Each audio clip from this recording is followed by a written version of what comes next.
Hi everyone and welcome along to our session today. We're going to be talking about what I imagine everybody is experiencing as a bit of a race to AI. But we're inviting you in this session to just take a pause and think about, are you ready in your business for the people side of things? So this session is designed to be a bit of a reflective space and a deep breath, probably not something that any of us feel like we get a huge amount of these days. We're all expected to run at 100 million miles an hour. So we're excited to share it with you.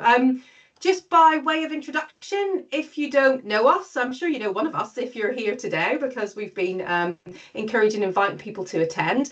I'm Paula Brockwell. I'm the founder of a boutique culture consultancy called the Employee Experience Project, and I've got the amazing Charlotte Goulding here with me as well. Charlotte, do you want to introduce yourself? I don't want to do this justice. I'll just say too many nice things about you and you'll get embarrassed. Thanks, Paula.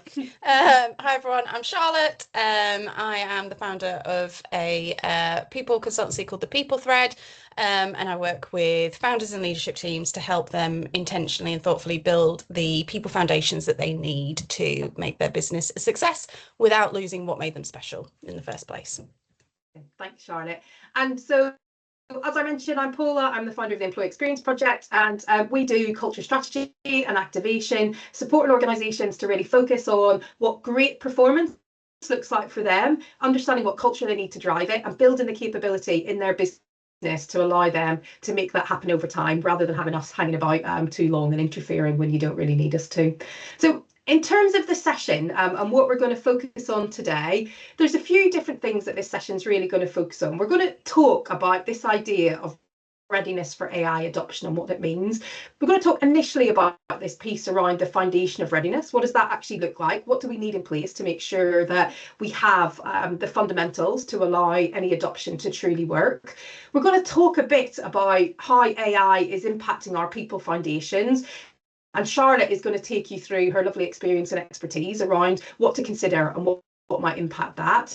And then I'm going to take you into the world of thinking quite specifically about cultural readiness for AI adoption. One of the things that we're definitely seeing is organisations transplanting AI on top of shaky cultural foundations, and that really impacting the effectiveness of things. So we're going to explore what type of readiness do you need for that to be successful. So we'll be with you today for about 45 minutes. You'll see that there is an option for a Q&A up at the on your screen. So if you've got any questions or comments that you want to share as you go, we would absolutely love to hear from you. Really interested in your thoughts, and we'll pay attention to that and make sure that we take some time for questions at the end. So as anything occurs to you, stick it in and we'll talk about it. All right, so I'm going to talk to you first of all about this idea of the foundations of readiness, and I'm going to ask Charlotte's view as we go on this too. But I think one of the things that we've really noticed, and certainly in discussing this as we prepared this session today, we really reflected on the trend that I'm sure you're seeing as well, that a lot of the time we are playing with AI as if it's kind of limitless and an all-knowing resource. And I think a lot of the time, actually, it's doing a great job of role playing, telling us everything that we need to know about situations. But a lot of individuals and a lot of organizations don't necessarily know what they don't know about AI. So here's a couple of facts that you may not know that are kicking about on things. One is that to create a 100-word email using ChatGPT, it actually takes 500 millilitres of water. I was horrified of that, and I thought about all of the images that I created of me with cat whiskers or looking like an Egyptian goddess or the like, and how much water I'd actually wasted just for a bit of fun on things. But there is a cost to this, and there is an impact on it from a resource usage point of view. And one of the other things that is really interesting is we're starting to get research about what generative AI use is doing to brains, and there's some really interesting research that indicates that those who are using generative AI significantly are starting to see prefrontal cortex shrinkage. So the part of our brain that literally makes us human is starting to rationalize itself because we aren't using it as much as we need to anymore. So our brains are kind of going, well, why would we bother? So I think there's a lot of us sleepwalking into what AI is, what impact it is having on our environment, but also what impact it's having on us as human beings, and there's some real risks for us there. Charlotte, I don't know if you've got any thoughts on this, but I think this is a real risk that I'm seeing anyway. Definitely. I think the stat that, when you shared that with me, shocked as well. Like, we're conscious of how we use energy in lots of different ways in our lives, but this, not that. And that definitely feels like something that we've got to be more thoughtful about as we move forward. For sure. Yeah, absolutely. And I think for me, both stats are important in themselves, but they really reflect a lot of the quotes that we're both seeing in the world of work, where a lot of people are taking this kind of explorative research on things, or this kind of explorative approach on AI, where we're kind of saying, the stories we're telling ourselves is, well, we're just exploring it and we're going to see what it's like. We don't want to over engineer it. We're assuming that our managers will be working more locally with their teams to do what's required, or we're just trying to get people to try it at the minute. We don't need to get consistency. And I think that understanding that explorative approach can be helpful, but it's also massively risky whenever we're playing with something in our organization that is quite immediately referenced without necessarily understanding its limits, its impact, and its risk, could have a huge impact on us, really. So while on one hand we think we can't have all the answers for this new piece of technology immediately, this new and very rapidly changing piece of technology immediately, and we can't expect to drive a purposeful single answer implementation on it, just allowing whole scale experimentation is probably really risky. So I think we're seeing some significant business risks already starting to play out on this. And one of the things that we did, well, we just had a bit of a play, didn't we, with what was going on in the media and what we saw. I know you've heard quite a bit about this, Charlotte. What's your thoughts about some of the practical challenges that are happening within organisations, some of the risks that are being played out on things? I think what we're seeing at the moment is really different approaches to this. And every day seeing at the moment in the news around different layoffs that are happening, and redundancies, and often AI is quoted as the reasoning behind some of that, but also that shift to the design of organizations. So some of those changes are leading to a removal of like manager roles within an organization, and a very specific and deliberate move to putting everybody back as individual contributors. And I think, we know the challenge that is going to present within organizations as kind of time plays out. And expectations of people are shifting around how much they use technology and what we build. And we don't yet know what the legacy of that is going to be in terms of what we have to then manage as part of our tech estate in another, year's time. Yeah, and I think, we're seeing some real business risks unfolding on this, aren't we? So I think, as you're saying there, some of the quick move to redundancy from a cost management point of view, Klarna is a perfect example of this, isn't it? Where they let all of their customer service agents go in favour of AI agents, and then have had to start a whole programme of kind of rehiring and reversing on that, because actually customer engagement and helpfulness reduced. I saw an example just last week, actually, where there was a particular chatbot for an American car sales company that was doing the final bits of signing off sales on things, and someone managed to convince it to sell him a car, like a $30,000 car, for $1, because it just kind of put some assumptions in about the negotiation that got it to kind of negotiate it down to $1. So if we're too explorative about this, if we're not spending some time thinking about the risks and the rules on things, then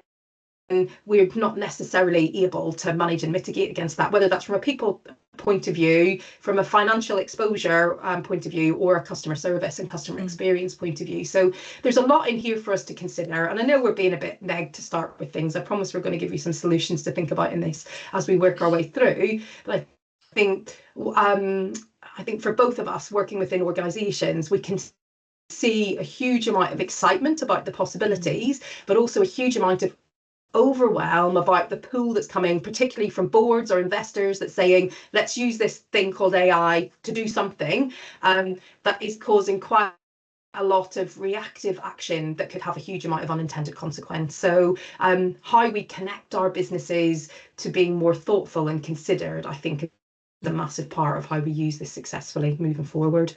So, I guess this is the context in which we've got to build really effective standards and foundations in order to use AI effectively moving forward. And guess we identify that there's 5 core elements that really support you in creating an implementation that's truly going to drive things effectively. If I'm honest, these fundamentals work for us in any implementation that we're driving, never mind an AI one, but I think it's probably worth sharing it with you. So the first point that's critical is around clarity. So what is the purpose of this implementation? What is it that we're trying to use this thing for? And what are the ideal outcomes that we're trying to drive? A lot of the context that I'm operating in at the moment, I can see that clients are experimenting and thinking, well, we'll figure out the value of this in a bit, which makes it really difficult actually to do a managed and effective implementation, because if we haven't got an ideal outcome or endpoint that we're trying to work towards, it's hard to prime the implementation towards success on that. As part of that clarity in terms of the ideal outcomes, it's critical that we build some very clear standards around what it is we're trying to drive in terms of both our customer outcomes and also our colleague experience around this. So understanding that, as Charlotte mentioned, AI is fundamentally and really kind of, I think for a lot of organisations, unconsciously shifting the way that people are working. Their mere contact and sense point is becoming AI rather than teams or supervisors or frames of reference within the organisation. A lot of people are sense checking with that kind of quick payoff on things. Do we know what type of colleague experience, what type of colleague behaviour and performance we want? Do we know what type of customer experience we're trying to create around this? And are we ensuring that we're building and implementing something that really drives that? Oversight is huge around this. So do we really understand how the whole system and how our teams are aligning to really allow us to use this effectively? So are we noticing where the risks might be? Are we managing and mitigating those? Are we noticing where there might be tension points or kind of exclusion points coming across our business with this implementation? Are we thinking about how we might be able to influence that? And I guess as part of that, are we building that understanding of how humans and AI technology actually connect together and how those things interact? So I think a lot of what we're seeing is technology process flows running through. So this is what the AI does, but we're not always considering truly how the human interaction comes into that and what that does in terms of the broader piece of human roles and priorities. A really kind of simple example I would give on this is how much greater levels of overwhelm and stress there seems to be building within the work environment, because some of what's happening is in environments where a huge amount of automation has happened. We're putting humans into a place where we're expecting them to do very high cognitive load tasks all day now, in a world where perhaps they had some sort of repetition or simplified tasks to do in between periods, which allowed them to manage energy and mitigate impact of pressure on things. But now they've got to be at 100% all day. So do we understand how implementing some of these elements and removing some tasks out of a day might impact the capacity of our people to deliver at the level that we need them to?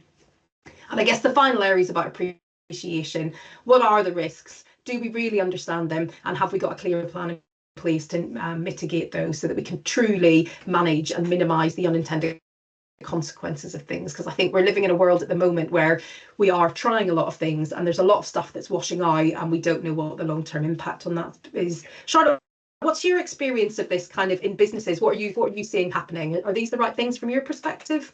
Yeah, absolutely. And I'll kind of talk to some of this in the next session around those people foundations. But there's a bit that really rings true of what you say there, Paula, around that cognitive load and actually how we design for that real shift in how we spend our days compared to how the rhythm of work used to be for us. I think it's really significant. Yeah. There's an interesting thing that's happening. I don't know. I'm certainly feeling it on a personal level, but I think the research is backing it as well. Around people are becoming less tolerant to cognitive friction around things while also being asked to do more complex things. So it's like the ease of some of the AI partners and work methods that we're adopting is kind of training our brain that it doesn't need to do hard things. Can kind of outsource some of those hard things while we're asking it to do a lot more. So that stress and tension is massive, isn't it, for people, for sure? Yeah, and how quickly we move to thinking, oh, I'm not sure, let me see what I get from AI, rather than sitting with some of that kind of uncertainty is what used to generate our ideas. Yeah. Yeah, for sure. Yeah, that discomfort. And I guess we're even seeing it on an emotional level, aren't we? People using AI to kind of answer questions about emotional experiences and feelings about things, as well as cognitive stuff, and taking it as read and fact, rather than recognizing that it's not a new version of Google. It's actually just a really great role player at the moment, and often is mirroring back the things that it believes that you think are important. So again, I think that's a really interesting piece, isn't it, about what is AI actually built for?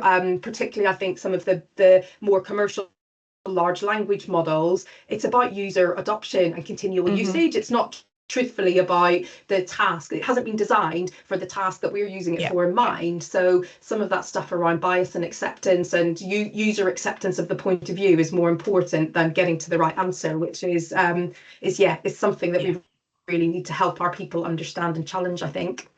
Absolutely. So I'll let you talk about the People Foundations and what people need to understand about it. Thank you, Paula. So I think there is a really interesting thing going on at the moment when we consider AI from a people perspective. And my experience is 20 years working in people and HR functions, and in different sectors and different sizes.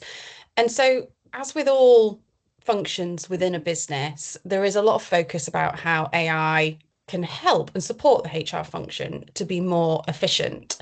But crucially, I think the other side of the conversation is the side of the conversation we haven't talked about quite so much yet, is about how the HR and people function can support AI enablement across our businesses. So there's this AI for HR, but also HR for AI. If you could just move me on, Paula, that'd be great. And we've talked a bit already around some of the changes that we've seen and organisation sizes, reduction in roles, citing AI as a factor.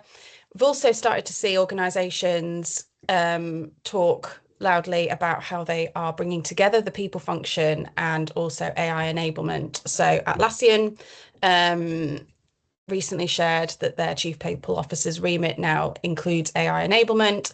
Zapier have also talked about this approach in their business. And so I think what this does is it really recognises that when we talk about the race for AI, there is, of course, adoption of the tooling, but actually it's a cultural transformation within our businesses. And I think, Paula and I's belief is that those organisations that will succeed and do this well are those that recognise that importance of cultural transformation. So we do see that there is a real opportunity here for the people profession to partner with their business. There is huge excitement about what AI can deliver for business, and here's an opportunity for the people profession to support and help build that sustained change. And about an hour ago, my latest edition of the CIPD magazine landed on my doorstep, and the title is How AI is Putting HR Centre Stage. And the opportunity is definitely here, but the people profession have to step into that. Things are moving too fast. It won't just wait for us. So I wanted to spend a bit of time today talking about how the people foundations in business are evolving and how they need to adapt to support sustainable AI enablement. And through the work that I have done, I have recognised and identified that there are the 5 consistent foundational elements that each business focuses on to support success. And these 5 foundations form your core people operating system. They are the things that enable you to deliver a coherent and sustainable approach to business growth. And really importantly, I do not believe that this has to be a choice between business success or your team success. It's not binary. By delivering the core people operating system in an intentional way, you make your business and your people successful together. But as we kind of work through AI enablement in organizations, there are definitely considerations against each of these 5 elements that we need to be considering. So I'll just walk through them all quite briefly, and happy to take questions, follow-up conversations on kind of what feels the biggest priority for you and your businesses at this point. But first up is this one around identity. And my view is that this becomes your anchor. This is the thing that helps your people feel that trust and that psychological safety when everything around them is starting to shift. Everything's uncertain. And I think there is one reflection I've had is it can feel quite challenging at the moment to be a questioning voice or a slightly dissenting voice around AI when there's this huge wave of kind of positivity and opportunity, but actually that critical thinking and those questions are exactly the skill that we need to be seeing from our people at the moment. So we need to make sure that we create the conditions where people feel able to ask why or how, without that contributing to a fear that they're going to be seen as negative. I think there's also a really interesting part that at the moment, a lot of organisations' values that they have on their website, they might have on their walls, are things that perhaps haven't ever been tested by a really difficult external conditions, internal conditions, real change.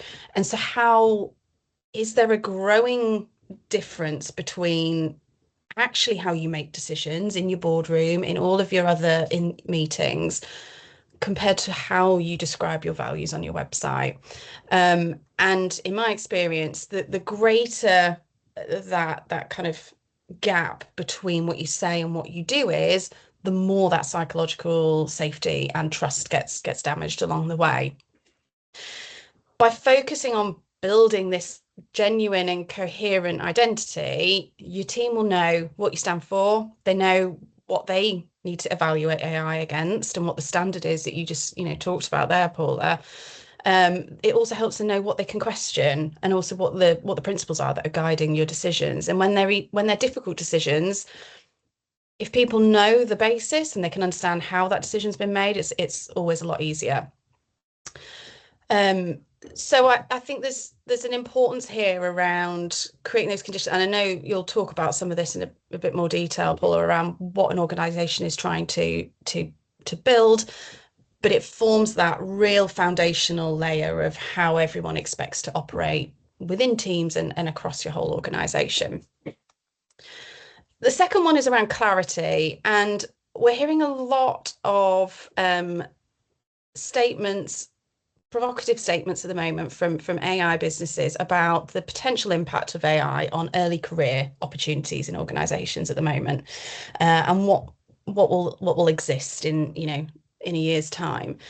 So there is a real critical challenge that our junior roles within organisations were traditionally built through, and you create that judgment across your people through a real volume of execution work at the heart of what your business was. And AI can now do that, and it can do it really fast. So how do you create a pipeline of experienced talent with that judgment when that ability to build that within your organization has really shifted? It doesn't exist in that same way anymore. That training environment that your work created has disappeared. And increasingly, conversations I'm having are around what's your career ladder, what's your career framework in the organization when some of those rungs on that ladder are really shifting at the moment. And we're having to try and work out ultimately what are the skills that we need to build within our organizations that deliver against our strategies. And that's changing, and it's quite hard to see a month in front of you at the moment, let alone 12 or 18. But if we take that time to think, okay, what's our business trying to achieve, and where do we have gaps at the moment around the skills and capabilities, and focus a lot on skills rather than roles, I think is the important distinction that organizations need to start to make. Then we can start to look at, okay, where do we potentially build those skills internally? How can we upskill? How can we cross skill? And how do we help people understand what good looks like and what the expectations are? Because the reality is people are experiencing a real shift to their professional identity that's been in place for a very long time. And we need to help people understand what those skills look like moving forward so that people can take that agency for themselves to build that in the way that is going to support your organisation. The third foundation, which is an absolutely critical one, is around enablement. And across all my experience, the crucial factor in the success of any people initiative or change has been how confident, supported, and capable the community of people managers have been within a business. And I think right now we're going through this enormous change, and we're coupling that with that community of critical people being squeezed in all different directions at the moment. And Paul, you mentioned that cognitive load, and I think it's such an important point because we start to think, oh, AI will make our work easier. But in reality, it's eliminated that breathing space that we often had within the rhythm of our day if we consider the cognitive impact of it. And those routine tasks that gave us that moment to go, oh, I'm just going to, do you know what, I'm just going to get through a few things and tick them off my list. That's gone. So what we're left with is more higher stakes decision making, loads of context switching, and I think this feeling of kind of decision fatigue, where we're constantly deciding between things, and that's exhausting. And then if you couple that with a group of managers who are experiencing this top-down pressure from leadership teams who are expecting, you know, this confident AI adoption, speed, pace, and then this bottom-up pressure from teams asking questions, not sure, experiencing huge change, what you get is this group of managers caught in the middle who are crucial for the sustainability of this change, but they're having to make decisions themselves, go through their own experience with this whilst coordinating all these different people. So what do we do? I will always start with a bit of work to define what manager means within a specific environment. What do we need from these people? What do we expect from this group of people? And I think providing that clarity to people on what the expectations are of them is the most important first step. But then we need to really quickly move to adapt our support for managers, and we've got to build and deliver manager training approaches that give them the support that they need on the topics that are noisy for them today, not were noisy for them 6 months ago. So we need to help them understand and build that kind of confidence and capability around coaching critical thinking, creating psychological safety. And as there's, you know, collaboration may begin to erode, where human to human work moves to human to agent work, how do we support managers to enable human to human collaboration and provide the right conditions for people to work in, and create that connection is going to be incredibly important. So I think there's a real need here. I think it's a really important piece of work, and I think it's something to kind of lean into very quickly.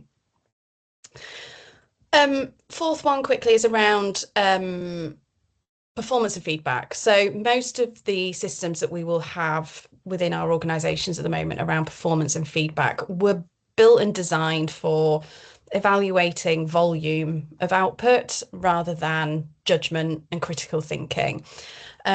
We need approaches to recognition that provide much more frequent feedback. Things are changing so fast. How do we make sure that our approaches to feedback and performance match those and keep in line? We need to get alignment, I think, across our businesses of what does great work look like when AI is changing that.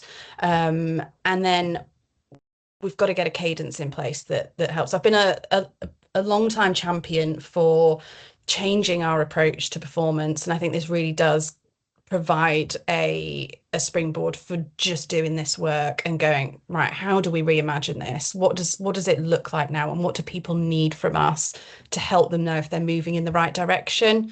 And then on top of that, there's the question about what does that mean for our approaches to reward and the structures that make sense? How are we recognizing what is driving our businesses forward? So I think there's huge scope here to reimagine what those processes and experience look like, which provide a much better experience for our people as well. And then finally, on top of all of that are our people operations. And this is ultimately the systems, the tools, the processes that enable those first four foundations. How do they make sure your people approach can operate at scale, and that it can, and then it can grow and scale, you know, and create efficiencies as it scales. Few core things that I think are part of this: your people tech stack, so your HR systems and how they work together, how you're using data and analytics, and also how you're designing your people experiences like onboarding and offboarding, etc. And I mentioned at the start this like AI for HR piece, and this absolutely exists as an opportunity here to provide some more automation, better experience for our people, and also creating capacity within our people teams to be able to lean into some of this other work that we know we need to do. But I think there's a really important consideration here around how we design intentionally again and keeping human input where it matters. And I think the thread that cuts across all of this for me is that as we move forward, the conditions within our businesses that support human collaboration and connection are going to be so important to sustain your AI adoption within your business, and keep hold of the trust and the relationships that exist within your organization, which mean that everything works. So just to recap on those, I suppose I believe that the companies that we will look at in a year, 2 years' time, and consider to have been successful at this change won't necessarily be the ones that just adopted the tooling quickly. They will be the ones where they've invested that time and thinking to build their foundations and make sure they're strong enough to guide the right adoption. So where people feel safe to question and ask really great questions, where our strategy is guiding, you know, the tools that we choose, not the other way around, and where our managers can design experiences that deliver that valuable human connection. And so, yeah, I'd encourage organizations to think beyond just their AI strategy to be building these people foundations that create that trust, the clarity for AI to actually accelerate you towards your strategy and what you're trying to build. Nice, powerful stuff. And yeah, I love how you've structured it into those 5 core pillars, because I think there's what I'm seeing a lot in the world is a huge amount of kind of fuzz, you know, I'm going to say fuzzy headedness, and I don't mean that's because we don't know what to do. It's just there's so much, isn't there? There's so much to organize that it's kind of hard to build it into streams of work that we need to work through. So I appreciate the logic that you've created to yeah. And prioritizing it's important as well. Like, sure. I think there's a really important piece to start with around where do you go first, because you can't do it all. And actually there's some important sequencing, I think, with this work that helps ensure that the next thing that you build has got the right foundations to mean that it's a success. Rather than potentially if you try and do everything at once, you're again building that kind of house of cards approach where one small shift and everything falls a bit flat. Yeah, totally. No, that's great. Thank you, Charlotte, for sharing. Okay, so let's talk then about this idea of cultural readiness. I think Charlotte's already talked about some of the foundations on this that I'll explore. There are some very particular kind of cultural modes, behavioural sets that are going to support effective adoption or not within organisations. And I think a lot of businesses are spending so much time thinking about how do we get this system in that there's less consideration around how do we get people to interact with this system or these new processes or workflow in a way that gives us the business results that we need. So we're going to focus a bit more about this piece around behaviour and activating some of these specific behaviours and how you can be intentional around that from our perspective. So the first thing I would say is that this idea of cultural readiness for me, I'm just going to share this, and for those of you who've been around the Employee Experience Project a while, you'll know this well. But I think the first thing we have to do is we start to talk about cultural readiness for adoption is we've got to push it past the idea of this just being about people being happy that we're bringing AI in, or us getting them through the roller coaster of job losses, if we think that that's, you know, rationalization of roles, if we think that's what's coming as part of our work.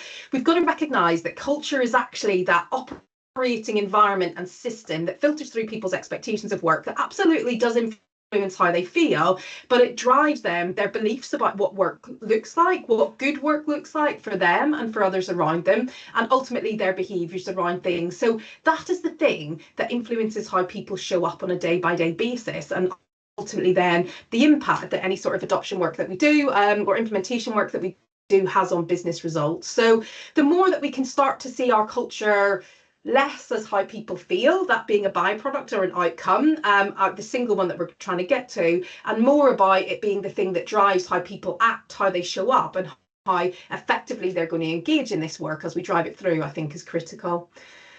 So if we really want to drive effective adoption, we've got to be unlocking the behaviours that we need to make that adoption effective. And to do that, we first of all got to think about, well, what is it? What type of culture does our AI implementation need to support? What is it that we're trying to do? So I just want to share this with you for a moment to step back, really, because I think a lot of businesses are in a place where all's to play for at the minute, or we're just thinking about, well, we need to reduce costs, or we need to speed up things, or whatever it may be. We're driving efficiency around things.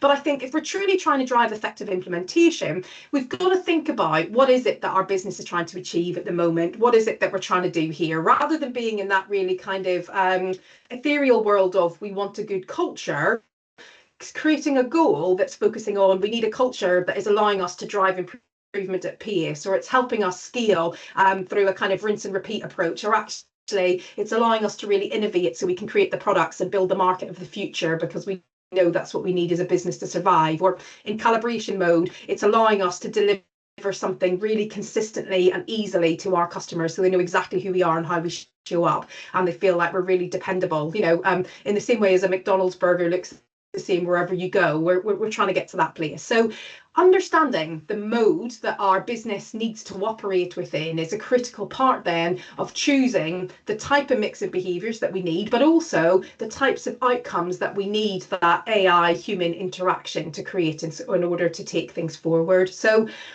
one of the, I guess one of the invitations I give you is to step back and think, who are we? What mode are we in at the minute? When we look at our business goals and strategy, we look at the context that we're operating within. What types of behaviours are we trying to flourish within our people? What types of outcomes are we trying to drive? And how are we ensuring the mode in which we drive adoption, the types of things that we're implementing and how that influences workflow and how people behave is supporting our goal rather than perhaps accidentally pinning it down. So I use automation as a prime example.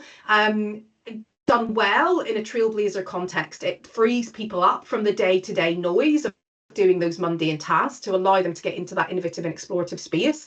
Done ineffectively, it can hamstring people into not being able to actually go and explore on things because they're caught in an automated system or process that's pulling them back to some day-to-day stuff that's not encouraging them into a space of being able to drive that innovation. So it can help, or you know, it can be useful if used intentionally, but if we implement it in the wrong way, we can actually pull out behaviours that are unhelpful. So think about what good looks like for you. Beyond that, people are happy and healthy and turning up to do the best they can. And I guess I just wanted to share this with you. Take a screen grab of this if you wish. This is the scorecard that we use to really explore where cultures are, and it allows you to start to think about how are we getting to that point? What is it that our system is encouraging to get the behaviours that we need around things? So first area looks at kind of demand management. To what extent are we the type of business that works in a very reactive, demand-led point of way, or are we trying to work in a much more planful kind of capacity-led way, which is about thinking about what we have and how do we attract the type of work that we need in order to fulfill what we have? What does that look like, and how might the AI implementation impact that, or do we harness it to make sure that it's supporting us to stay in the place that we want to be?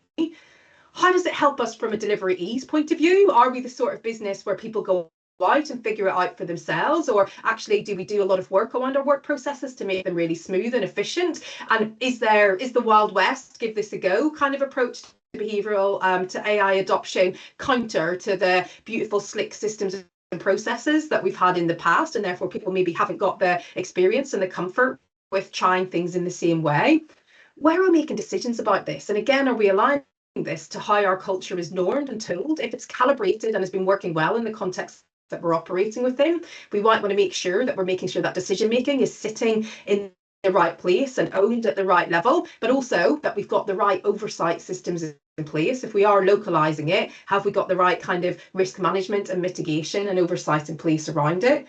And have we got the right people making the decisions, is what the next one is really about. So together, these 6 factors allow us to really get a sense of, are we making conscious choices about if our culture is already working? Are we aligning our implementation and making sure that the decision making and tone that we're putting in place is helping us to protect and further evolve and embed that culture? Or are we making choices that are counter, that will create friction and tension and probably emotional fallout that is impacting things? Or similarly, if we know that in some of these areas we need some shift in order to be the most effective we can be, can we use this adoption and implementation process as a chance to be able to start to tweak the way that we do this? So basically, this is kind of like your recipe card that you can use to really think about type and tone of approach and what enablement or risk management or kind of oversight clarity pieces we might need to drive through in terms of thinking about it. So the call here is to be conscious about the flavour of soup that we're trying to create around this and make sure that we make choices across each of these factors that create the flavour that we want at the end of it. If I'm going to go hard on the soup analogy around this. So really considering where is it we're aiming for from a cultural point of view? Is what we've got working? Do we need to protect that? And do we need to think about where we dial up or down on the choices that we make on this area, or where we might need to evolve it? Can we use this as a vehicle to do that, but drive the expectations in a meaningful way around it? So I think that piece around being really clear, as Charlotte talked about, being really clear on the expectations that we have from people, the outcomes that we want to drive, the support and enablement that we're putting in place for people, and also giving them a bit of a reality check around what this actually means, where it might be inevitably uncomfortable or we might need to push through some challenges and opportunities to get to the other side, can help people make much more sense. We can control the narratives around what we're trying to do in this work that we're doing and how we're evolving the world of work, rather than that happening organically because we're in that experimental place. So while we don't need to know the answer to everything, if we do the work that Charlotte was talking about in terms of those clarity and enablement pillars, we're much more able to bring that into a conversation with our teams about what this next phase is about, how we're going to work together from an expectation point of view to get them to show up the way that we need to, but what the business is offering in return. So the transition feels much more balanced, much more planned, and much clearer and safer for people to engage around. So consider this piece around, have we redefined the deal if we need to? We probably do need to, because the change is quite significant. Are we being clear about what that shift is? And are we supporting our leaders and managers to host the conversation about how that deal is evolving, so that we're doing the work that we need to around clarity and enablement to really fuel this forward? Yeah, I can see you nodding, Charlotte. Fits with your experience. Yeah, really important. And I think then establishing your good feedback loops to make sure that remains in place, because I think there's, where you set off and your intentions where you set off, and then actually how it goes along the way, and that can deviate slightly. So how do you build that in to know that you're still moving in the way that you intended? Yeah, I think there's some really interesting thing that we can actually think about with the technology itself in terms of supporting some of that. You talked earlier about that critical evaluation being a really important part, I think, of the skill set of the future. And I think that's as much around the human side of this as is the deal working and are we connecting, as it is about how that deal is playing out then in the interaction with the system, etc. And I'm seeing less actually work where I'm seeing a lot of work where the technology or the agents are lifting and shifting on things, but I'm not seeing a huge amount of feedback being provided. So we're doing some tech development at the moment that's around automating the cultural analysis process, and one of the things that we're building into it is a confidence score and the insight, because I think one of the things that's really a real gift of AI is to present something really concretely and clearly. And I think a critical part of enabling people to be able to use that technology as we build it is ensuring that that it's clear how good the inputs that have gone into it in the first place are, and how confident they can be in the analysis that's being provided on the other side. So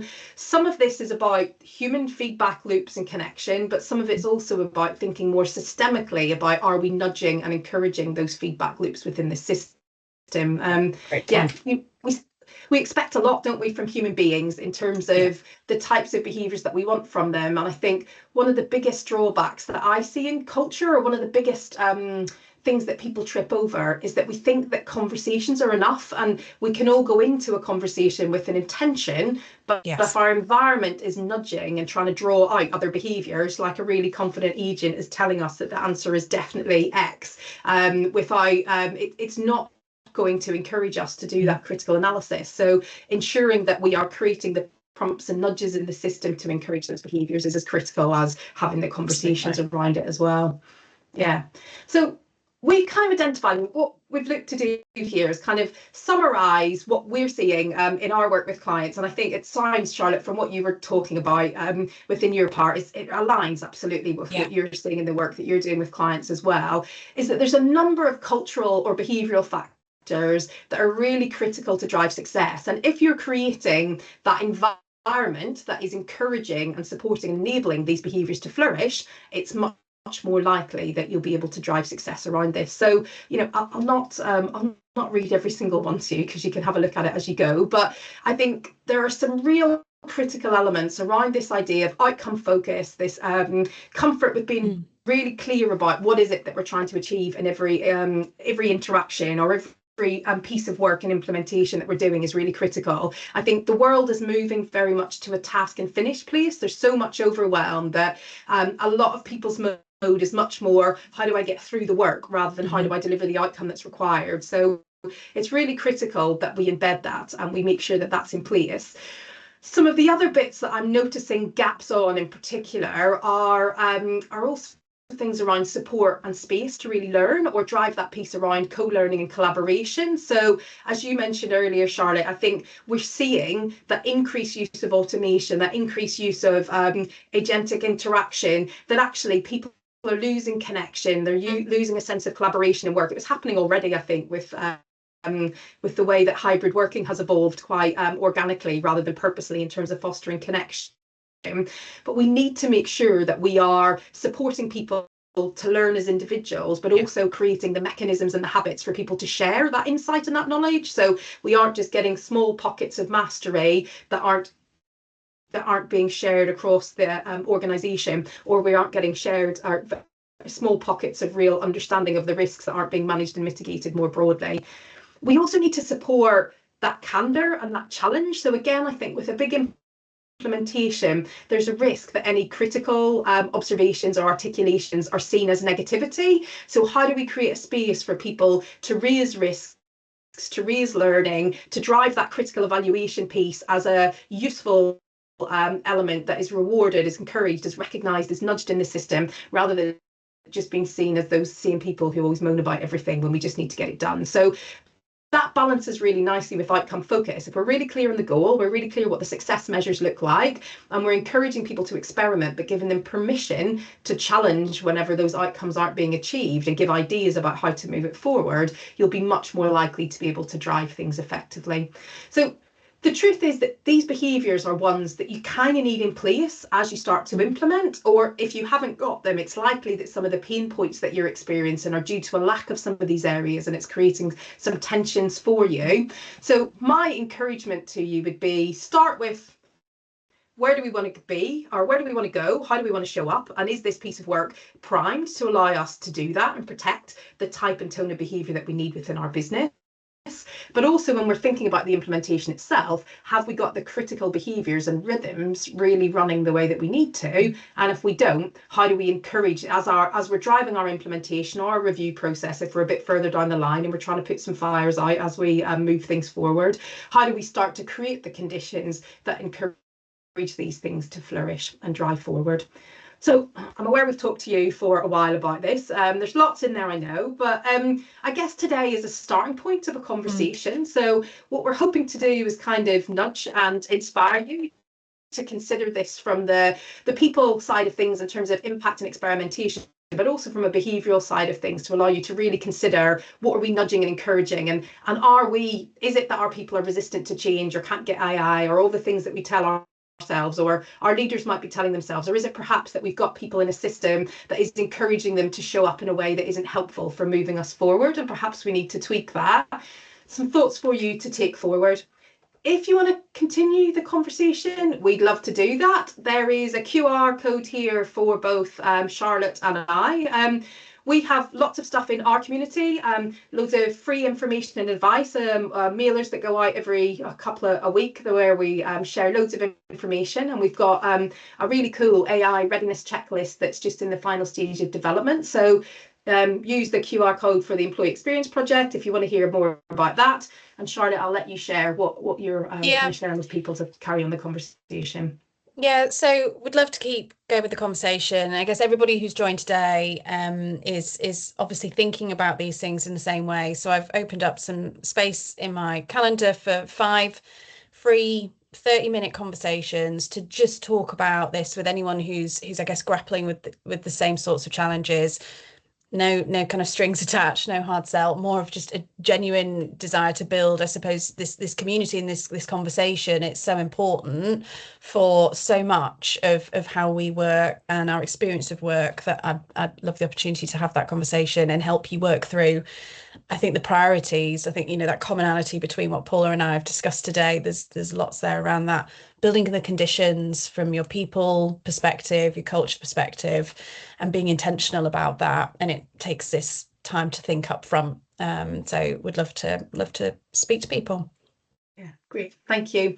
And we've got one comment in the kind of Q&A comment section. If anybody else wants to add anything before we finish, please feel free. But I'm just acknowledging, Charlotte, your absolute stellar point about the fact that a lot of the conversation seems to be saying that AI is going to make everything easier, but your call out that it's actually increasing our cognitive load and making it more challenging is a really critical one. You know, how we sometimes just need 5 minutes to move things around a spreadsheet before we go and do some of the hard stuff. So a beautiful call out on that. And it's also exciting, right? The work it's exciting and it brings different opportunity.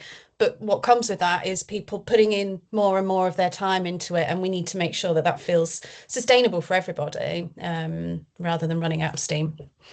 So thank you everyone for your time today. We have absolutely had a delightful time talking to you about it all. Really happy to carry on the conversation. And please do feel free to connect with each of us on LinkedIn. Use the links as well to get in touch. And we'd love to keep chatting if there's anything that you do want to talk about. Thanks, everybody. Thank you. Bye.